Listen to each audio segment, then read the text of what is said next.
Sir, अजून एक प्रश्न विचारायचा आहे तुम्हाला की इथे जी लोक ट्रीटमेंटसाठी येतील त्यांना इथे जवळपास फिरण्यासारखं काय आहे की जेणेकरून ते अजून निसर्गाच्या जवळ जाऊन स्वतःला रिफ्रेश करू शकतील, स्वतःचा कामावरचा ताण हलका करू शकतील आणि उत्तम निरोगी येणाऱ्या आयुष्यात, करंट आयुष्यात राहू शकतील? तसं बघायला गेलं तर ही जागा गणपतीपुळ्यापासून जवळ आहे, 17-18 किलोमीटर आहे.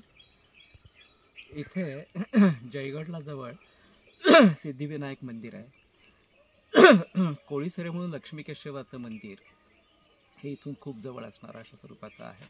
रत्नागिरी इथनं 40-45 किलोमीटर अंतरावरती आहे आणि समुद्रकिनारे अर्थातच मोठ्या प्रमाणामध्ये जवळ आहेत आणि ते निर्जन म्हणण्यासारखे समुद्रकिनारे आहेत की जिथं आपल्याला जसं मुंबईला पुण्याला नाही समुद्र पण मुंबईला वगैरे ज्या ठिकाणी चौपाटी वगैरे बघतो आपण, ते खूप गर्दी आणि अशा स्वरूपाचं असतं, तसं अजिबात नाही. स्वच्छ समुद्रकिनारे अशा स्वरूपाचे आहे.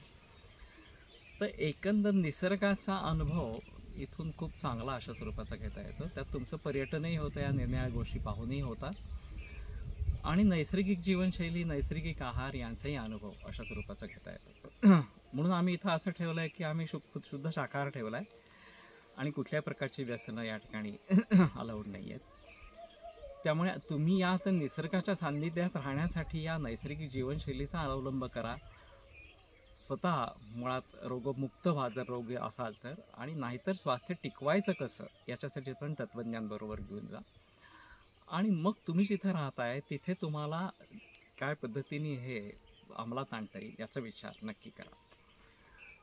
तर शेवटी रोगाची किंवा आरोग्याची मुळं ही तुमच्या जीवनशैलीमध्ये, खाण्यापिण्यामध्ये, तुमच्या मानसिक भावांमध्ये अशा स्वरूपाची आहेत आणि ती तुम्ही नीटपणे समजून घेतलीत तर तुम्हाला केवळ ह्या नुसत्या पर्यटनाचा फायदा होईल असं नाही, तर ह्या ज्ञानाचा फायदा संपूर्ण जीवनभर अशा स्वरूपाचा होणार.